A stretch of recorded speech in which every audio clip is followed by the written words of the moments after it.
Hello, everyone, and welcome to episode 16 of the Saturday Morning Gaming Show.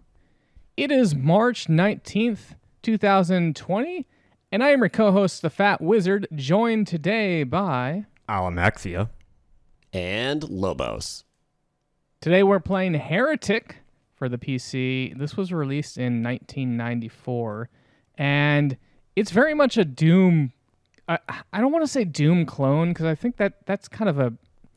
that gets thrown around a lot, but I really think that this game is a Doom clone. Well, it's I don't on know. a Doom engine, so... Yeah. It's basically Doom, but high fantasy. Lots of different demons. The weapons are very fantasy-like. I like the weapon choices in this. Yeah, and I think some of the weapons do feel like Doom weapons, and maybe we'll get into that a little bit later. But let's go over a little bit about, Alamaxia, you talked about this game's more like a fantasy version of Doom, where Doom was more of a sci-fi thing. So either Lobos or Alamaxia, you want to kind of talk about the art style here, set the scene of what Heretic is?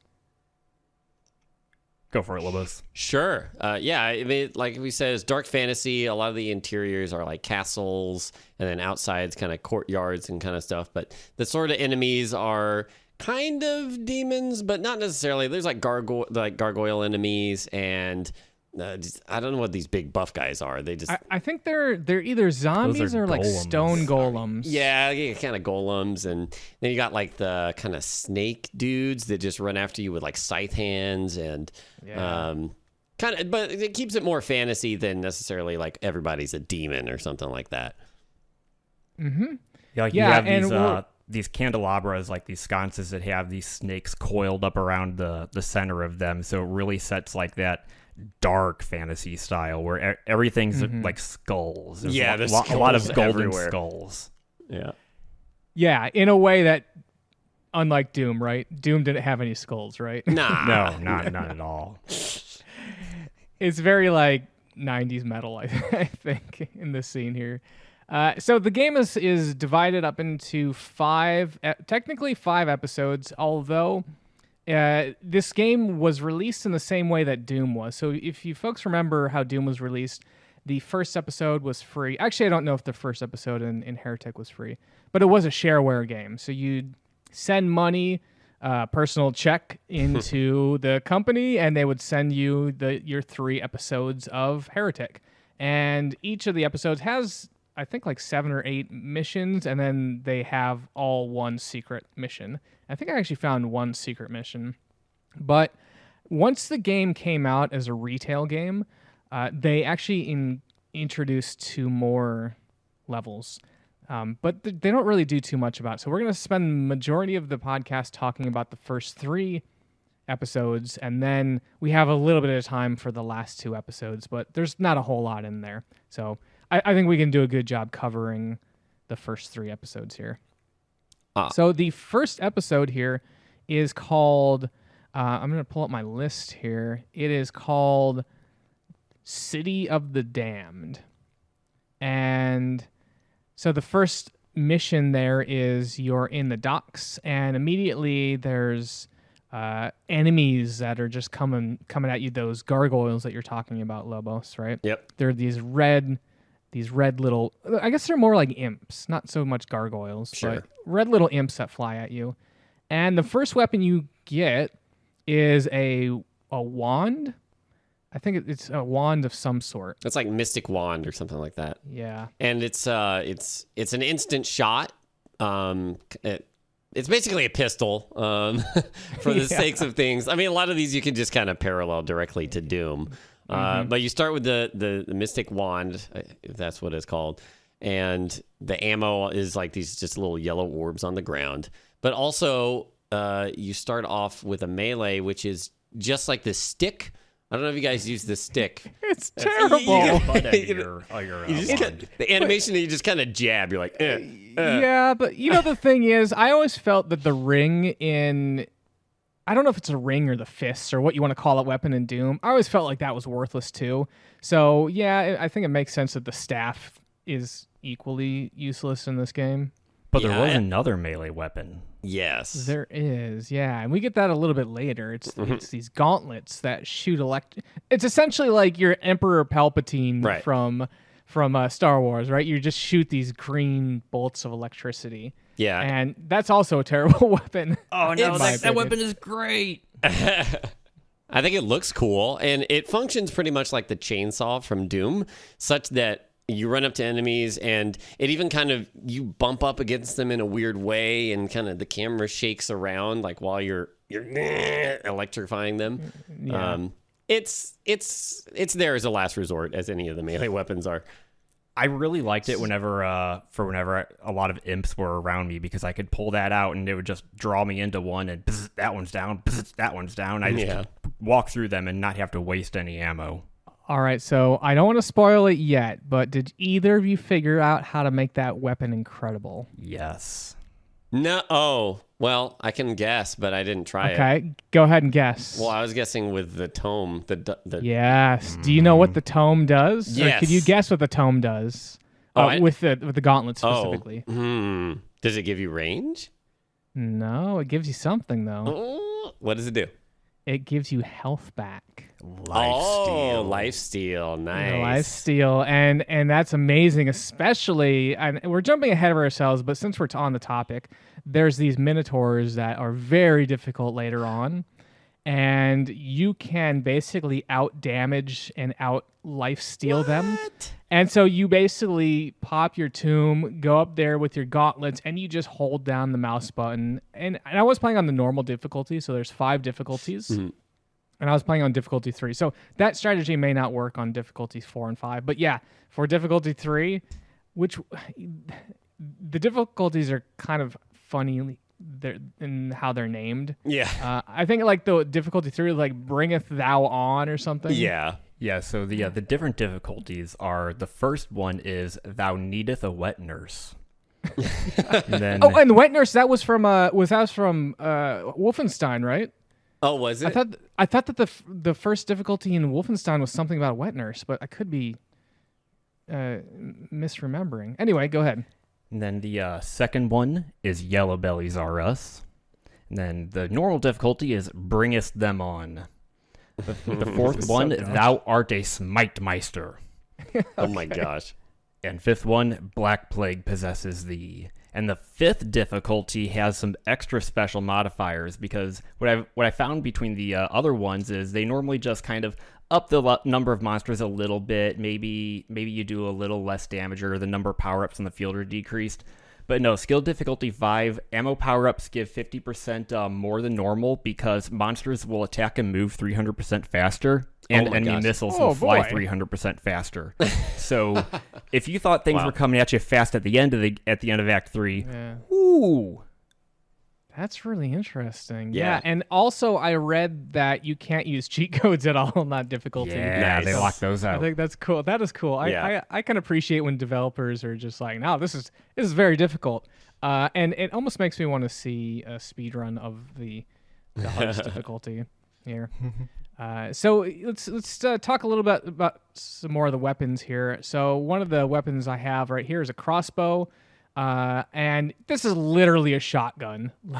It feels like a shotgun, and it's one of those where it's almost like, well, when you fire it, there's 3 or 4 orbs that come out, and if you're close enough to an enemy, they'll all hit the enemy, but sometimes they spread out such that you're not hitting them all. But yeah, it really felt like a crossbow. It really felt like a shotgun to me. Yeah. And it was probably my favorite weapon. Yeah. What did you guys think? I liked it a lot. What I think it deals more damage the closer you are too, because some enemies, I would kill them in one hit if I was right next to them, but not far away. But the projectiles do travel pretty much across, as far as you can shoot. And there's 3 projectiles, and the middle one is yellow, and I think that one deals more damage than the other 2. I think that's like the main shot. Felt like it dealt more damage. Yeah, that's what I felt. But yeah, I loved this weapon too. It was powerful, especially compared to the first weapon. And if I ever was like low on ammo on it, I would use other stuff. But I was sad too, It was really slow. Like the projectiles themselves were really slow though. So if there was an enemy that was kind of across a chasm or across the room from me, I would usually just kind of pocket that one and pull out, like we were talking about, the wand you start out with, because it has the projectile go instantly across the screen. Yeah. Although that one's accuracy does go pretty far down when it's far away. At least that's what I perceived. Also, if you use I forget what it's exactly called, like Tome of Dark Power or something like that. There's a bunch of items you can pick up and save and then use them later. Kind of like Duke Nukem when we were talking earlier, but Doom didn't have these, right? Yeah. No, the only thing that they had was a berserk orb or a berserk thing that you could use. Yeah. Or pick up. Yeah, you just pick it up. And of course, though. Health packs. Yeah. Yeah. So I read somewhere that this was actually one of the first-person shooters to have an inventory management system. Oh. Yeah, and it certainly shows, because trying to use items was a nightmare. Because, all right, so to use an item, you have a little slot at the bottom of your UI that shows you the item that is active or is selected. And then you can press the enter key to utilize the item. And I think you could rebind it, but I never did. But often it's like you never have the item you really want. So you have to mash on the bracket keys. So like the left and the right bracket will scroll across. And then you're like, all right, you found the item you want.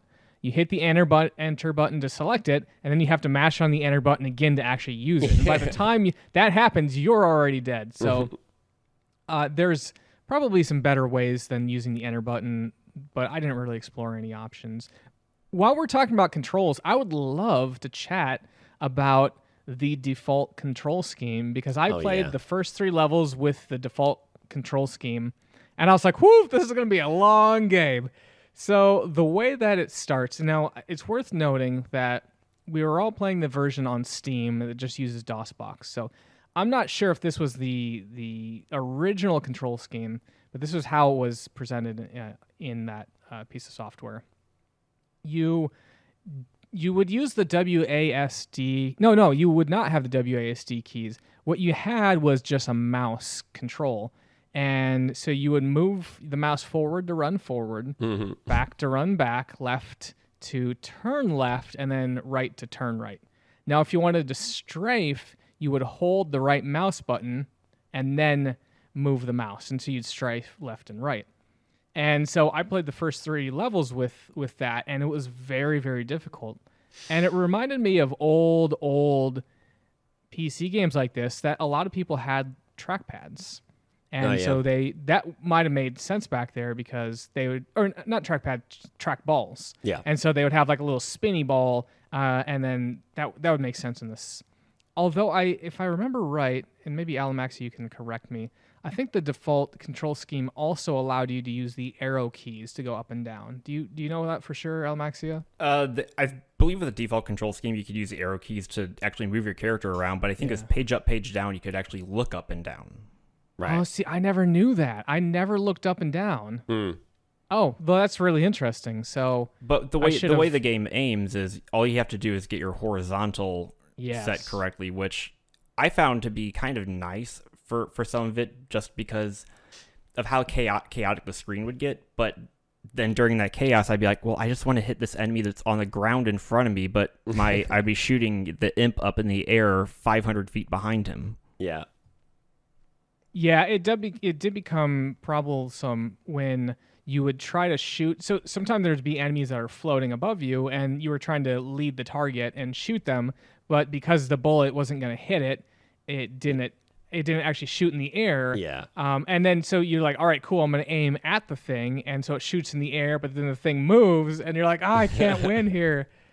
And that was particularly difficult with things like rocket launchers. Now, we just completed the very first mission here. With the very first episode. And so I want to talk a little bit about the story of this. They don't really explain it super well. I mean, it's a Doom game. You just go around and kill stuff. But there is a little bit of a story. So it's basically there's 3 brothers. They're the Serpent Riders. And their name is...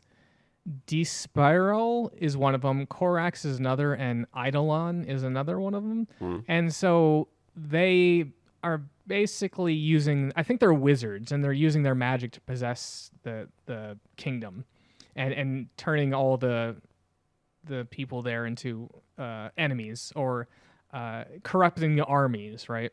Mm. And so I think as a heretic, because I believe, yes, you are actually a heretic in the game, and I don't know why they chose that word. I think when you're thinking about heresy, you would expect there to be some sort of religious backtone or backdrop to it. Well, perhaps the wizards have control, and so everybody has to obey them. And by him going and against what they want, he's committing heresy. So I could see that. Yeah, absolutely. And I was going to say that much of the levels themselves have almost like a religious element to them, because some of the levels we saw in the City of the Damned, you're going through a cathedral. Yep. We went through a graveyard, and so I think there's a little bit of that. Maybe it's only because you're supposed to be exploring a city. When you complete a mission, you see a city map. And it shows, it'll say like episode 1, the dock's done. Now entering episode 2, the dungeons or the gatehouse or the guard tower. And so I liked that because it gave you a sense of presence in the levels and you get a sense of progression, right? Yeah. And that's something that you missed in Doom. Doom was just, you're just running through the levels, shooting everything. But having a map there, I think does a better job of like making this place feel real. If that makes sense. Well, they did have a map in Doom, and they would... Wait, what? Yeah, you would have locations that you would go, and it would say, you are here. But it would be like, you'd be on Phobos or something like that, and then you'd be like military outposts or something like that. But did they have it over and over? Oh, wait, yes, they did. It's I just completely in forgot between. about that. Yeah. But it's more relatable kind of here, since it's on a planet. I don't know, it's not even necessarily Earth, but whatever. Yeah, and it starts actually getting weird after we're on the second episode, which is Hell's Maw. And at the end of this one, it starts getting a little bit weirder in the story. Sure. With some domes that we see. But yeah, after you complete an episode, it has a very, very long screen of just text. Absolutely no fanfare. It's like, good job. I think actually at the end of the last mission here, you fight a Minotaur. Is that right? Mm-hmm. No, it's called a Molitor. Molitor. Okay. The first episode's boss is the giant skull enemy, which I don't know their names. Oh, that's what that is. Yeah. Okay. Yeah, so let's talk a little bit about the skull here. So the first time that you encounter this skull, it's the boss of episode 1. I learned these are called Iron Wraiths. Iron Wraith. Okay. Ooh. And so he's a giant head. I'd say he's roughly 2 times the size of the player character. Mm-hmm. And there's 3 attacks. And really only one of them matters. Yeah. So one of the attacks is they shoot a blue ball at you, and that damages you pretty bad. Another one is this big wall of fire. That if that hits you, you're probably dead. But both of those are pretty easy to dodge. The one that you have to look out for and is super annoying is it's this whirlwind one. Oh, the tornado. And this whirlwind attacks. It's like a persistent effect that goes around and follows you. And if you get caught in it, it starts levitating you and spinning you around. And as you can imagine, if you're trying to shoot it with a rocket launcher, you're apt to shoot a wall as you're spinning around and thus blowing yourself up. Yeah. It also does a lot of damage too, like over time while you're stuck in it. And then he's shooting more stuff at you. It's just a mess. And it can it'll persist even though the Iron Wraith has been destroyed. So it's just it's such an annoying attack. And later on in the game, they start including the Iron Wraith in more enclosed spaces, so it's just like, I can't even run away, and multiple of them. Yeah, there's the one level where you're like, good, I reached the end of the level. You open the room that has like the end teleporter, and there's one of those, and you're like, Yeah. Now we're about midway through episode 2 right now, and we're in the ice. Let me look up the level name here because it's actually really cool. It is the Ice Grotto. And the way that the episode 2 is set up is really cool because it starts out as a progression, and you first go into the crater because you're kind of like ascending a volcano. And so you first do a crater, and then mission 2 is the lava pits. episode 3 is the River of Fire, and then you're like, oh, I'm so sick of fire, and then they throw you a curveball. Mission 4 is the Ice Grotto, and now instead of being damaged as you're walking around, walking on the lava, you're now kind of sliding a little bit on ice. And actually, I think that this was the first game on the id Tech here that had the ability to sort of influence the player character with momentum. And so we see that, like, if you're walking on water, it actually kind of pushes you back. Yeah. Same thing with ice and with the tornado thing. And in fact, one of the other later levels actually has a very large gust of air that will try to push you off a bridge. Yeah, that was cool. And so, there's a bunch of different areas that they kind of play around with that technology here. I guess, we just finished the catacombs. Okay, we're really trucking along here then. And so, again, each of these episodes has a secret level. And, again, I only found a secret level on one. Did you guys find any secret levels? I don't know. Find any. Yeah. Okay. Either I didn't, or it wasn't obvious to me that there were that it was a secret level. Yeah. It isn't obvious until you'd have to look at a walkthrough to say, like, oh, this one's a secret one. Interesting. Yeah. So here's the thing that's really weird, and I don't know if this was a bug or this is intentional, but when you complete a mission, you can only carry one of each of the items onto the next level. Right. So let's say that you have one of the things that you can carry is these quartz flasks, and those quartz flasks will heal you up for like 20, 25, right? Yeah. And so one might say, oh, I'm just going to hoard all these until the last level and then just stomp through the boss fight. But no, it only allows you to carry one over from level to level. And so often what I would do is near the end of the level, just kind of use any of the items. Yeah, I started doing that as well. I imagine it's just for balance, because you could be at the end and have 20 of these dark tomes and 100 of these heals and just stack them up. But the counterpoint to that is that once you completed a level, a lot of times near the end of the level, they give you a map that's like, here's all the places you haven't been. And so you can kind of suss out where the secrets are. But the secrets usually just had more items. So you're like, well, I don't really have any reason to go back and collect all this stuff, right? Right. Except to make sure that you, at the end of the level, it collect tells everything. It tells you that you got all the secrets, right? Yeah. Yeah. And some of those secrets, even with the map, were a little difficult to find because the switches to get to them were in very just strange places. Yeah. Now, we just completed episode 2, and we fought not one, but 2 Molotors. And Alamaxia, are you familiar with how they attack? Those Molotors are beefy. What I saw is they had a few main attacks. The one that got me the most was an overhead chop that sent this wave of fire at me. And what I found is if that hits me, I'm dead. And it also makes your screen completely red. Yeah. So even if you aren't dead, you'll get hit by the follow-up. The game makes sure you are aware that you got hit, and you got hit hard. And they also have another one where they launch 5 fireballs in kind of like a cone pattern. They travel very fast, and if you are on the same ground level as them, they will charge at you.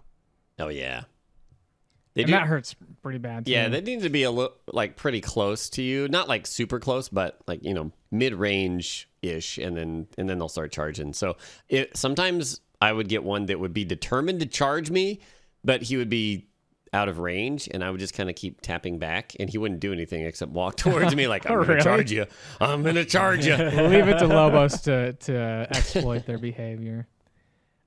So, there's nothing special about that fight. It's actually kind of cool because it almost looks like a big Stonehenge area, and you get the sense that these Molotors were summoned through portals to attack you. But really, it's just they're damage sponges, and so you just sit there and you kill them. And if you have enough space, those Molotors are pretty easy to really take on. Yeah. There's not a whole lot that they can do to close the gap other than those charges. One thing I did really like about that last level, and in episode 2 was it was almost like this big Coliseum battle. You started out and you were just getting swarmed from all sides, just a ton of imps, and then these golems would come in. Then from around the corner you get the flying mystic boys that shoot the purple orbs, and everything is coming at you from all angles. You literally have to fight every mob you've had to fight in the game up to this point like 3 or 4 times.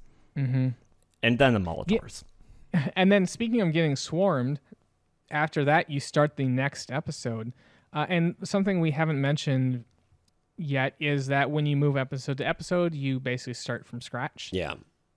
Episode 3 is called the Dome of Despiral, whatever the one of the wizards' name is, one of the serpent riders' name, and it's really difficult. And so the first 2 episodes, I was doing pretty well. And I was like, you know what, I might actually bump up the difficulty because I feel like I'm kind of tearing through this, and I'm really glad I didn't because they throw a ton of enemies at you, and this almost started to become like a survival horror thing where it's like I've got like 5 bullets here, and there's enemies that are just chasing after me. Yeah. And so I'm just trying to like run from ammo pickup to ammo pickup to just get stuff to kill the dudes. And meanwhile, I'm just aggroing more enemies, and more of them are coming and attacking. And so I think the first 2 levels from here on out for each of the episodes is really just a effort in survival. Just get to the end of the level, get all of the weapons. And once you've collected all the weapons, then you can swap between the ammos and kind of make sure that you're not running out of ammo. Yeah, and Doom, the original Doom did that as well. Like you would start to get further, and by the end of the episode, you had all these awesome weapons, and like you had saved up all this ammo, and then you finally kill like the end boss or whatever of that episode, and then the next one you start from scratch, and you're like, oh my gosh! But they start the difficulty like still continues, so they're like, here's all these later game enemies, and now all you have is your mystic wand, and you're like, what the heck? Yep. But the fact that you get like your character speed, especially if you sprint, is super fast, which Doom as well. But it's nice because you can absolutely, as long as you have somewhere to go, get away and outrun any of the enemies. So if you're out of ammo, you can just like frantically run past everything and find more weapons or ammo or whatever. And that's definitely what I did. Yeah, I had to do that quite a bit as well. Let's go back to the weapons because there's some other weapons that we have that are fun to talk about. So one that we have right now is called I think the Claw Orb. Is that right? It's the Dragon Claw. Claw, yeah. And this is essentially a plasma rifle for Doom.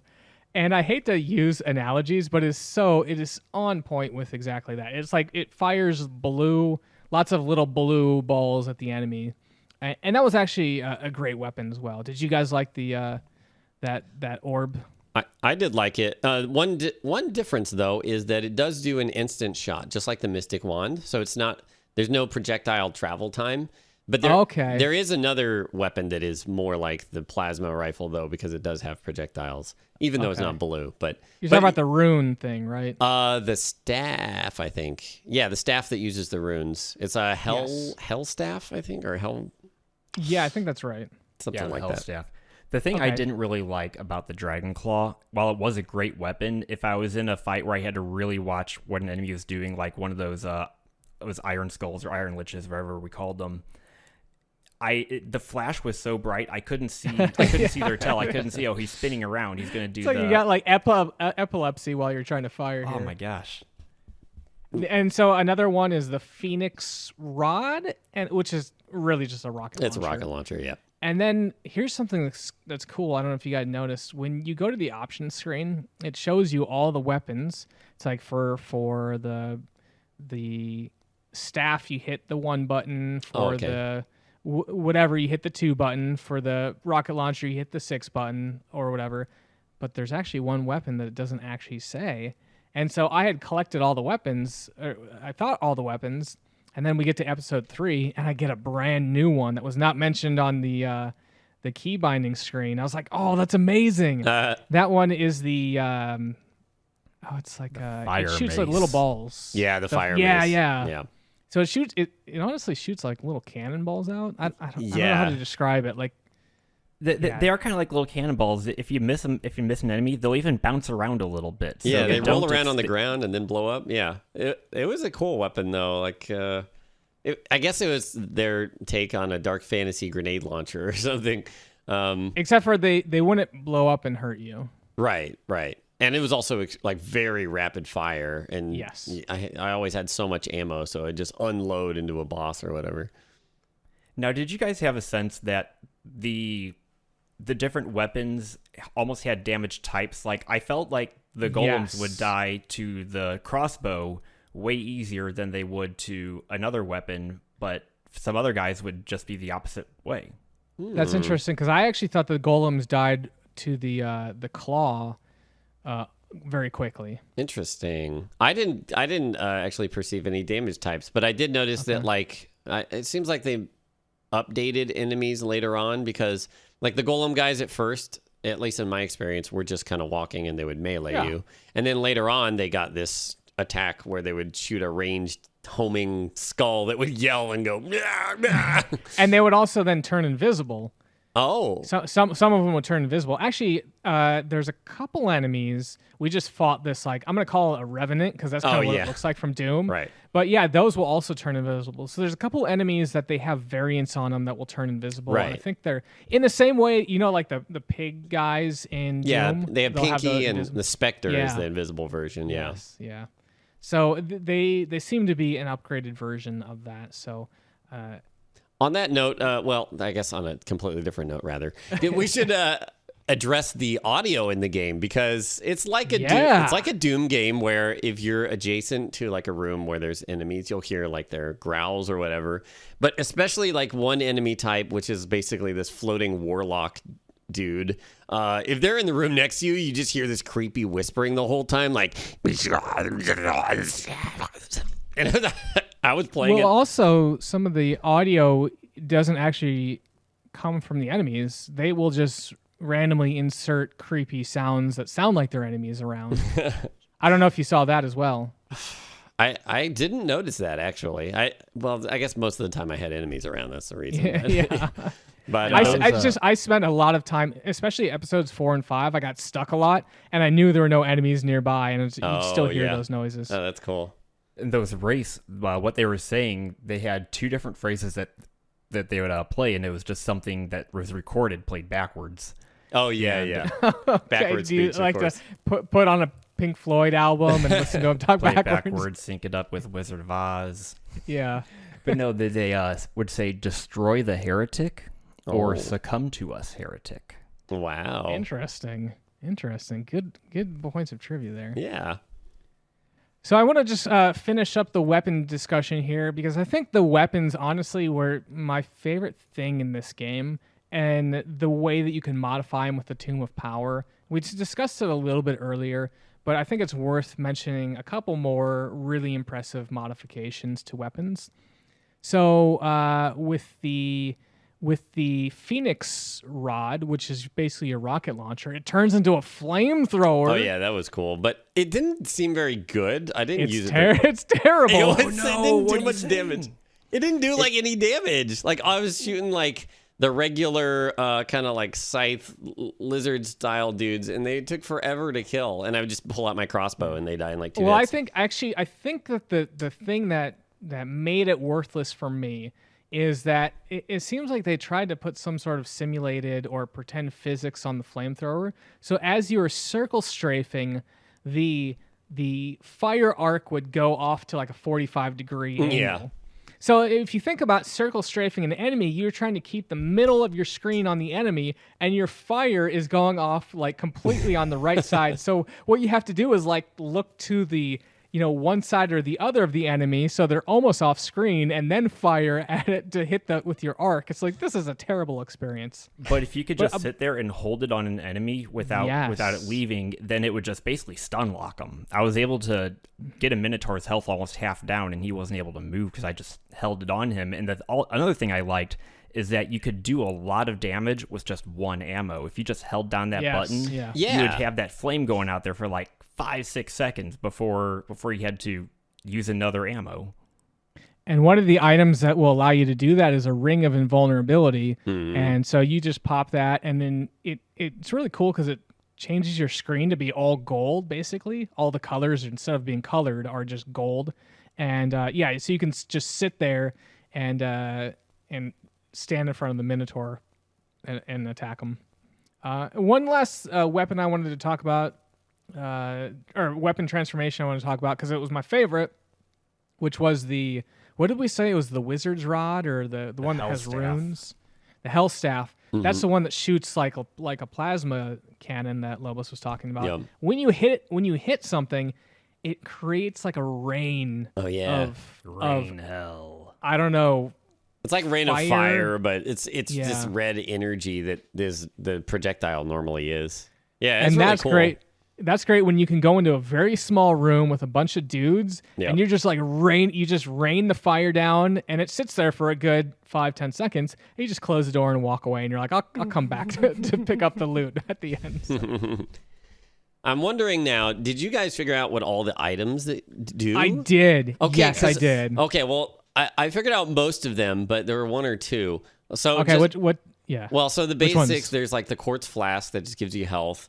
There was like one of the if you pick up the shield, I think it gives you armor, right? Yeah, well there's two shields. Yeah. There's like a small silver shield that's 100, and then there's like a big ornate like triangle shield. Mm-hmm. And that will give you 200 armor. Okay. There was the dark tome that empowers your weapons. Yep. Tomb of Power, Yep. The one that I couldn't figure out was the ovum. Oh, you didn't use that? I used that was fun. And it shoots projectiles, and yes. I hit multiple enemy types. Oh, but it didn't do anything. Okay, well, we do have them. Let's see if you. I don't want to spoil it. Let's see if you can catch it on the video. Okay. Here, okay. It'll eventually come up, and it's a small little segment. So if we miss it, we'll come back to it. Okay. Any other items that you weren't sure on? I think the rest of them I did figure out. Okay, for me, the one that took me the longest was the urn or the ashes. What was it? The Mystic urn of ashes. Mystic urn, yeah. Oh yeah, you guys figure maybe out I didn't was? figure that one out. Yeah, that one I didn't know what it was because I kept trying to use it when I was full health. It actually gives you full health. Okay. So that's great. That was a great when I realized that, I was like, just wait, did I just get it health? also give armor?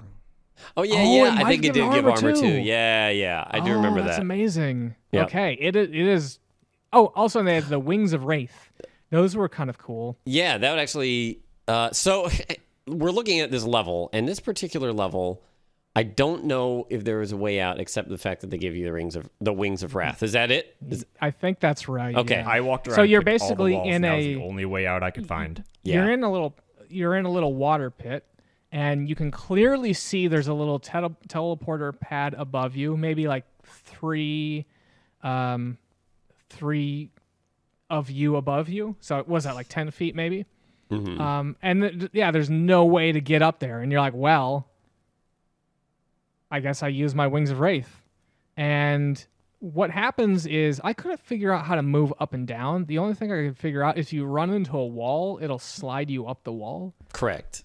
Did you guys figure out how to actually go down? If it's basically like it will adjust you to whatever like the terrain you're moving into is at. So if you ran into like a ceiling part that was below you, like it would push you down. Okay. So you needed the geometry to actually change your levels. At least in my experience, I tried doing like looking up and moving or if you went all into the buttons. key bindings, they had fly up and fly down. Oh well, that would I have them help set to too. control in space. So we're at the end of episode 3, and we are fighting the boss himself. And I guess this is Despiral. Yeah. Despiral. I don't know how to pronounce it. Despiral and his very strange looking mount. It's like a you know, it looks like an It's an emaciated you know who it looks rancor. like. No. You know who it looks like? Have you guys ever seen Spawn? The movie. Oh Spawn? yeah, totally. I know who like you're talking about. The Vindicator. Yeah. That he has the two horns that are pointing forward, but it's on the side of his head. Yeah. It really looks like that, and he's green. For some reason, Anyway, it reminds me of Gremlins. Yes, it could also looks like a gremlin. So you first you're fighting the mount and the wizards on top of it, and he's pretty easy. And you're like, well, is that it? And then it gets difficult because what happens is Despiral it gets off his mount, and now he's summoning the other. I don't know what they call it. I guess cultists. Disciples of Disparl. Oh, Yes, there you go. Disparl is in a red robe, and the disciples are in black robes, and so you know which one to attack, but after you do a little bit of damage, he'll teleport around, so you have to keep hunting him down, and it's a fairly large arena. Yeah. I think, and for the boss fight, which would have been normally the conclusion of the game, I was pretty satisfied with this. I thought that this had some cool mechanics where the rest of them kind of felt just like damage sponges. This one was like, hey, it got a little bit of discovery, a little bit of shooting, a little bit of dodging. Like this, I think it was a pretty solid boss fight. And the fact that he could spawn these, and I didn't have him spawn as many as we're seeing on the video right here. So this looks way more chaotic than what I had to deal with. Wait, did you just like bum rush him and kill him right away, or what? He just didn't summon them for the longest time. He kept teleporting away. And I think I found whenever I was using the Tome of Power and I tried to use the Hell Staff to rain fire on him, the moment it would hit him, he would immediately teleport away. Okay. So because we just saw there was an extra level of AI with him where he's like, okay, I know what you're going to do. I know what your big attacks are, so I'm going to get out of the way of him. Yeah. That's interesting. Yeah, because we just saw that. I did that twice and he teleported right away. So I assume if you were doing that immediately, you would not have seen the chaos that's going on right now. But when you kill him, you got a nice little fanfare here. He kind of like, he raises up, he kind of falls over and then raises up, and there's electricity protruding around him and sort of elevating him, and then he just turns into a big corpse or like pile of bones. Yeah. And again, we get to the end of the level, and this is just a long page of text. Here's what's really weird, though. They don't capitalize the first letter of their sentences, and that really bugged me. I don't think they have any capitals at all in their thing. Maybe the font doesn't have it, but I was like, why? Yeah. Why are you guys capitalizing it? Is that something that the Heretic talks? I don't know. Sure. Yeah, man. Or maybe it's just a file size saving. Don't have to save a capital character. Sure, we'll go with that. You know. I'll go with that. All right, so I know you guys didn't get a chance to play episodes 4 and 5. I did, and I think that episodes 3 was 1, 2, and 3 was probably a good place to stop.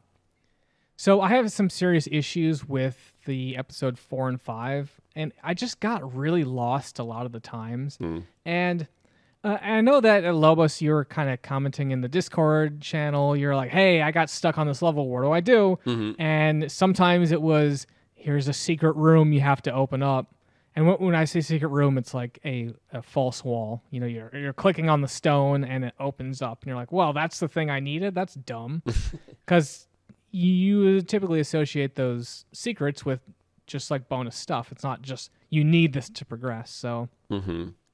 There was a lot of those, but I think what I ran into more in episodes 4 and 5, and actually, so let's just watch this video a little bit, because you start out and it's just immediately like 6 amps just charging you, and I'm like, I'm out of ammo. I have nothing. What do I do? And this is the first 10 seconds of the level, so it's really rough. But a lot of times, what would happen is you would need to get a key card. You know, like Doom, you would have to pick up the yellow, green, and blue key cards in general to progress. Mm-hmm. And so you'd look at all the area, and you're like, okay, well, I need a blue key card to finish the level, but I don't know where to get it, and I feel like I've explored everything. But often there would be like one tiny switch that you either have hit and you didn't realize what it opened because it opens up something on a completely different side of the level, or you missed it because it was like part of a wall that, you know, you didn't actually look behind. And more of the levels here are designed around that, to the point where I was like, I'm done, you know, we'll finish this for the sake of completeness, but I'm kind of done with Heretic. They didn't really add anything more to make it a great experience. But I will say that I think if you put yourself back into 1994 or maybe 95 is when the actual box copies came out, I could see people being fine with just more. Oh, did you see that, Lobos? Yeah, I did. Okay, so I just use... Well, that's what I figured it would do. Yeah, okay. Right? Some sort of make an enemy easier. But I tried it on an easy enemy and a boss enemy, and it didn't do anything when I hit him with it. So I don't know. So the ovum is like this oval. It looks like an egg, and you shoot it, and if it hits enemies and they're weak enough, it'll actually just turn them into chickens. Oh, so they have to be weakened? I think they have to be either weak enough or you have to do some damage to them. Interesting. But the chickens will still attack you. Oh, nice. So yeah, just going back to what I was talking about earlier is I do feel like back in 94, 95, it was cool enough to just have more levels, right? Like people would buy an expansion. It's like, hey, more levels and they're harder and there's not really any new weapons or enemy types, but there's more levels. So I think for its time, it was probably fine. It just, I felt it did kind of wear on me a little bit. Yeah, I mean, Doom had a ton of extra WAD maps that came out that were just more levels, and especially back then, you had far less games to choose from, and as a kid too, like your parents would buy you maybe one game or something. So the longer you could spend on a level exploring and killing things, like it added value in a sense there. That's at least what I think a lot of the development goals were. But yeah, I mean, if it was that back in the day, I would be happy to have 2 more episodes of Heretic, even if they were terrible. Not terrible, but the thing is painful. They were painful. They were larger, and I think that the average level in the first 3 episodes took me about 15 to 20 minutes. The average level of episode 3 and 4 maybe took me 30 to 40 minutes, with one of the last levels taking probably an hour because I just ran around over and over and over. Yeah. Just where do I go? And I don't know, when I'm playing these retro games for the podcast, I really want to keep the experience as pure as possible. And so what I didn't want to do is look it up online. I want to be like, hey, let me walk through this as someone that didn't have the internet and just understand the pains of running around over and over and over. Yeah. So here's a level that's really interesting because I'm trying to get... By the way, the episode here is called the Ossuary. Is that how you pronounce that? Yeah, ossuary, I think. Yeah. And this level is pretty interesting because what they do is they have the center portion of the level. And you have to keep going in between the center portion over and over and over, because what you'll do is you'll move to one area of the level and you'll flip a switch, and then you have to run back, and then it opens up a thing. And that happens 3 or 4 times. In this center area is a ceiling that will start coming down if you walk under the platform. So it's one of these things where it's as you use different safe routes, that safe route now starts having the ceiling that will come up and down. And so that was interesting. It's cool. Well, do I want to risk going through an unsafe route and damaging myself, or do I want to use the safe route knowing that when I come back, it's going to be that much more difficult to get out of here unscathed? Yep. That's awesome. Really here's another area. On other traps that are in the game. Yeah, well, actually, let me talk about this real quick, and then we talk about traps. Here's another area that was really confusing because you get to this hallway, and there's these stained glass windows, and they're just sitting there, and for some reason, I just decided to shoot them, and they raised up. And so that's the idea. I guess you're supposed to shoot these, but nowhere else in the game does shooting stained glass do anything, as far as I know. So I think this was just one of those where they're like, well, I don't know, experiment, have fun. All right, so let's talk about traps, Alamaxia. Yeah, so traps, one of the first traps you actually encounter in the game, I just called them the squishers. It's you can see them just big red blocks from the ceiling, and if you get under them, suddenly the ceiling will just come crashing down on top of you, and if you don't move quick enough, it'll squish you down to the ground and do a lot of quick damage over time. And another trap would be you hit a switch, and suddenly all the walls around you drop, and you're surrounded by enemies. Yeah, monster closets, right? There's a lot of monster closets in this game. Absolutely. They do that a ton, and often it's accompanied with a dark room, and then you flip the switch, and then the lights come on, Yeah. Or And the other enemies way come around, out. right? Or the other way around, yeah. There's an Which item in the middle. If they switched off, you had the torch item that you could use That's to right. turn the lights back on.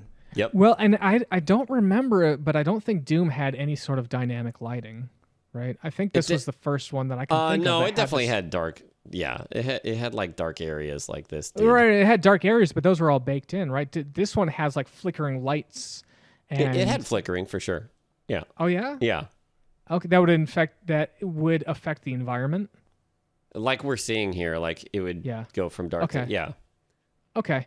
Yeah, I thought that this was something novel. Then I guess it wasn't all that novel for this game. Well, I felt like in this game there were like 3 different levels of light. You had bright light, dim light, and then just darkness. And the dim light I found to be really hard to play in like Act 3, Episode 3, because all the enemies were brown and a lot of the terrain was brown. So everything all the pixels blend together. Yeah, there were a couple of spots like that where I was like, oh, good. There's the kind of like hulking brown demons that throw fireballs at you, and the walls are brown and the ground is brown, and I don't see anything. Yeah. Wow, this room looks fun. There's like so this room skulls. is, we open it up and there is about 8 skulls in a pretty small arena, and they're all shooting whirlwinds at me, and I'm just like, I'm not dealing with this. I'm gonna pop my ring of invisibility and just face tank everything. And even then, you can see it's not easy to kill them because I keep getting my vision spun around and my character thrown up in the air. But basically, what I do is I just run under their face and hit them with rocket launchers over and over and over. And once you complete that, you move on to the next level. Hurrah! That's quite a way to end. Oh, that was actually the end. That's a way to that's end the an end episode. Wow. Yeah. First episode, they're like, oh, here's 1. Now let's throw 8 at you. See how you do. Now, what was also interesting is, you remember we talked about episodes 1 through 3, when you completed a mission, it would go to an overmap and show you where you were.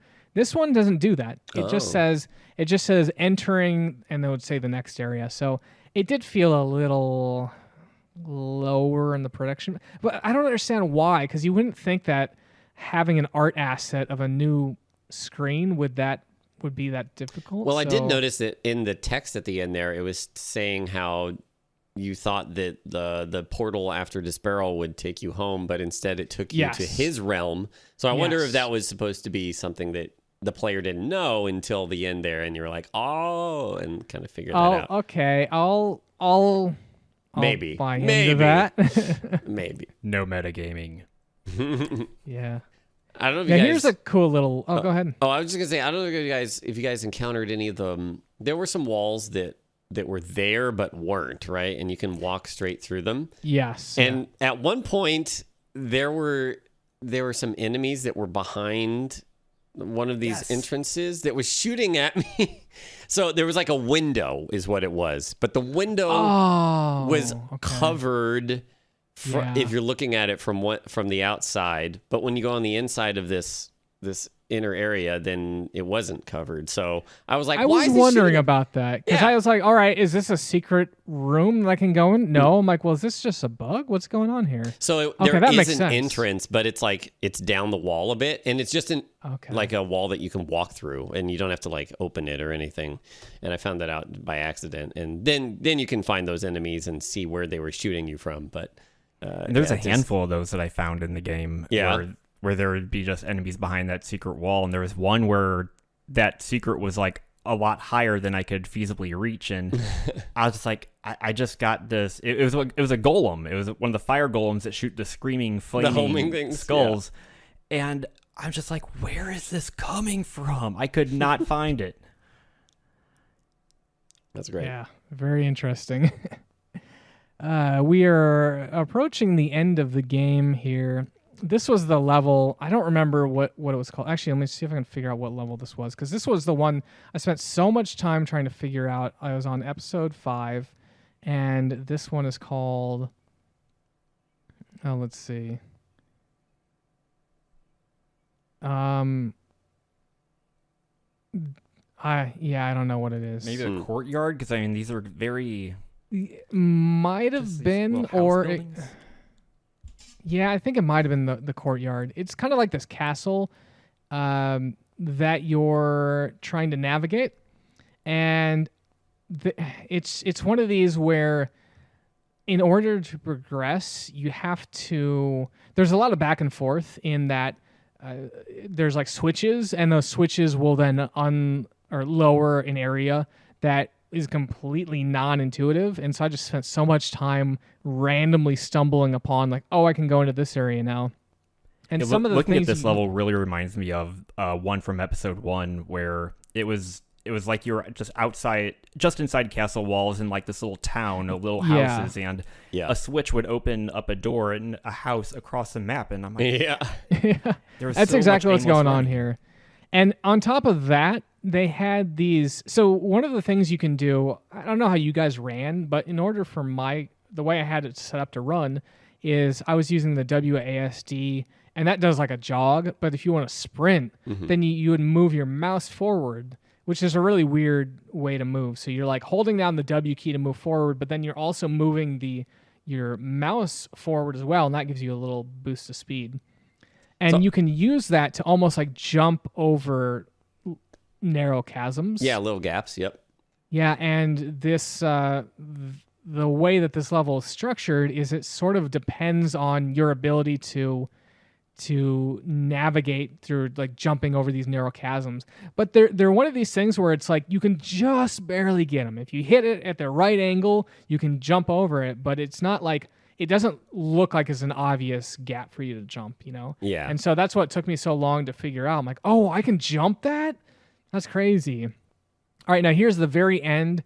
Again, this starts you off in a very, very contained area, and I didn't know what to do. I was like walking around all around. It's like, how the heck do I... It looks like a little Spider-Man. Yeah. Like if you think about the Spider-Man logo, it's like a little room that looks like a Spider-Man logo. And so I'm like, what the heck am I supposed to do? Well, there's in the very center of this, it looks like a fork. I don't know what you call that.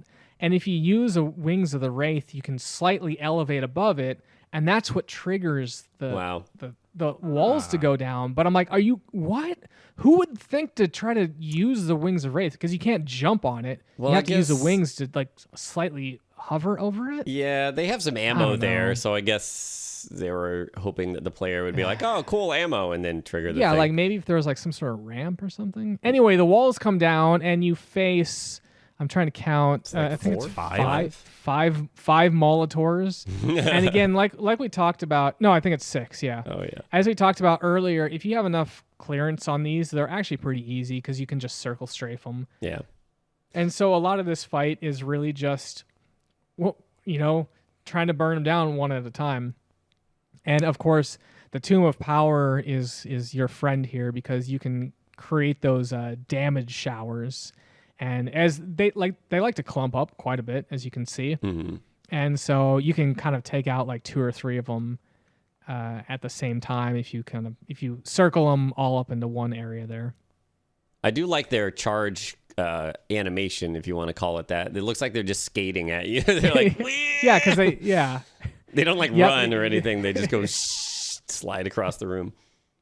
It is a little goofy. I do like that a lot of the last episodes here are just boss battles, like big arenas. I prefer that in my first-person shooters when the last level is just, all right, cool, here's a big baddie to kill, as opposed to things that are like super complicated levels or like a complicated level and then a boss fight. It's like, let's just get me to the good stuff here. But this is one of these where I definitely wanted to save throughout the fight because the Minotaurs, they're not difficult. They take forever to just burn down because they have so much life. Yeah, one misstep with these guys and you could just get caught and killed. So I was like quick saving all the time. Just that's how I play these games. Is like, all right, I got a good shot. Cool. Back around the corner, quick save, try again. It's like so save scummy. Alamaxia, how was your experience with quick saves? Oh, I'm the exact opposite. I lost so much progress because I'm horrible about quick saving. There was at least 3 separate times I got right to the end of the level and the guy behind the door, like there was one that had 2 of those iron wraiths right behind the door and they just melted me right away. And I went, Well, I didn't save since the beginning of the level. Another 20 minutes. And Yeah. I've been spoiled by autosaves, and I realized I gotta get better at that if I'm going to be continuing these games. That's your one mistake. You learn it once. Yeah, I like to consider that I'm basically playing a game about saving with some combat in between, you know? It's like, all right, I got my save. Oh, wait, there's something I got to kill? Okay, cool. Save. Nice. Yeah. Man, so this fight is still going. I think we got another 1 minute of this fight here. They have so much health. It starts to get to the point where I was like, am I going to have enough ammo? I start switching up my ammo, making sure that I'm spreading out my ammo usage. Because what you don't want is you to run out of all the powerful ammo, and you're like, great, now I don't have a lot of life, and I don't have a lot of ammo for my good weapons, and now I'm just having to use my fists or something. Yeah. So while this is going on, let's just talk quickly about favorite guns here that you guys had. For me, again, I liked the Hell Staff. I think that was the coolest weapon. I like, what is it, the Ethereal Crossbow, I think? That's great. Yeah, that was probably my favorite. It's the first weapon you pick up outside of your main one, and it's such an upgrade that immediately I was like, oh, this is so good. And yeah, it's fun I like single shot weapons like that. Kind of like a shotgun from Doom. Yeah. Alamaxia? I definitely was the person that used all of the weapons. I feel almost equally. I'd use the crossbow a lot more than others because it had that nice pushback effect to it. But even the gauntlets of the necromancer, I found places to use it, and I have a hard time picking out my favorite one. I think it'd be easier for me to pick out my least favorite, and that'd be the fire mace, because I just didn't feel that really did much damage. You're talking about pushback. I don't know if you noticed, but the rocket launcher actually pushes you back a little bit. Oh, it'll also push you back into the ground if you're, close enough to a wall. Oh, did you actually get wedged into the ground? You up. One of the things I found difficult with the Phoenix Rod, that rocket launcher, is if I was fighting a boss, I'd be like, all right, I'm circle straight from this boy, and then maybe an imp would come just flying right in front of me, and boom. Oh, all right, well, let's restart that fight now. But the Phoenix Rod, that was a lot of fun, because those Iron Wraiths, you could take them out, I think, in 5 or 6 shots. Oh. If you could land them, is yes, yeah, I think it was powerful. 5 in normal difficulty there. So yeah, it was very effective. Awesome. Well, that's we did complete it, and it gives you a little summary there. I'll be honest, I don't really remember what the text talked about because it wasn't all that interesting. So let's just say that you saved the world. And that's Heretic, guys. Woo!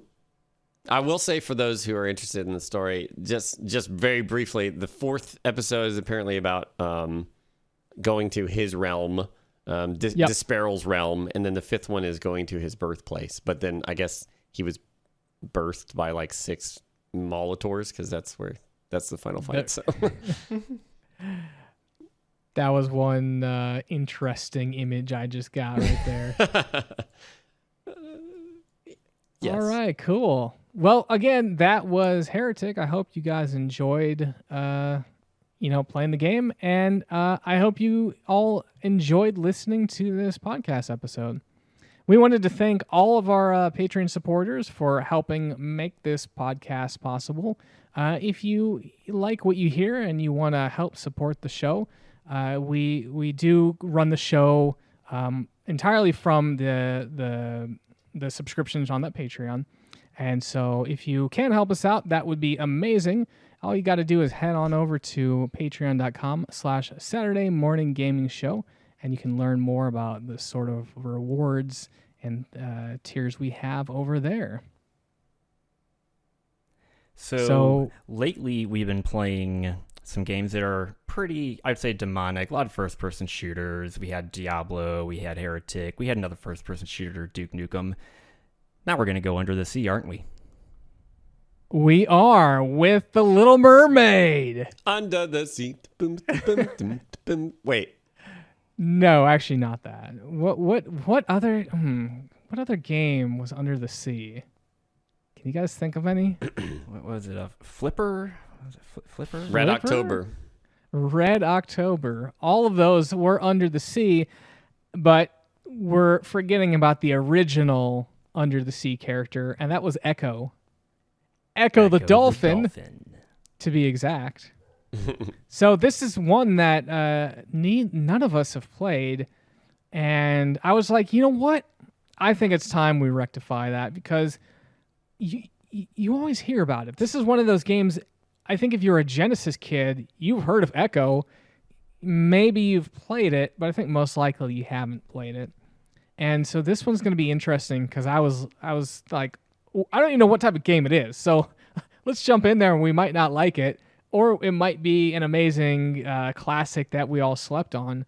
But I'm excited to check it out, guys, and I hope you guys are as well. And also, it's going to be our first Genesis title that we've done on the podcast, right? Well, not true. We did Shining Force. Oh, oops, I didn't do that. And Home Alone. But that was super. Anyway, I'm hiding. It's the first one Lobos will be able to That's the first one that Lobos is playing a Genesis game for. So yeah, we need to do more Genesis games. I love that. Well, sadly, we have reached the end credits of this episode, and we wanted to thank everyone for listening on the podcast. And we do release the podcast monthly, so be sure to follow and subscribe to the podcast on iTunes, Google, or whatever your platform of choice is, and be on the lookout for our Game of the Year 99 deliberations, where we talk about the graphics, story, music, and all of that. Yeah, we had so much fun. I really can't wait to get that out and hear what everyone thinks about the episode there. Yeah, can't wait to hear everybody else's opinions about, you were way wrong about that. So it'd be fun to... Final Fantasy was wrong! Turn off your Twitter for that day. Right, yeah. So if they do have any hate mail or love letters, where should they contact us, Lobos? Yeah, you can hit us up at SaturdayMorningGamingShow@gmail.com with all of your requests or feedback or hate mail. Or you can just follow us on Twitter at SaturdayMGaming and flame us there. Or if you want to do this in real time, you can jump onto our Discord. We've got a link on the Discord on our Twitter page. We'd love to have you. We have a chat room every new game. If you're planning on playing one of the games alongside us, jump in there and tell us about how you did. And also, we want to give a special shout out to TechnoAxe for much of the music on this episode. For Saturday Morning Gaming, I'm Alamaxia. I'm Lobos. And I'm the Fat Wizard. We'll see you in April with Echo the Dolphin.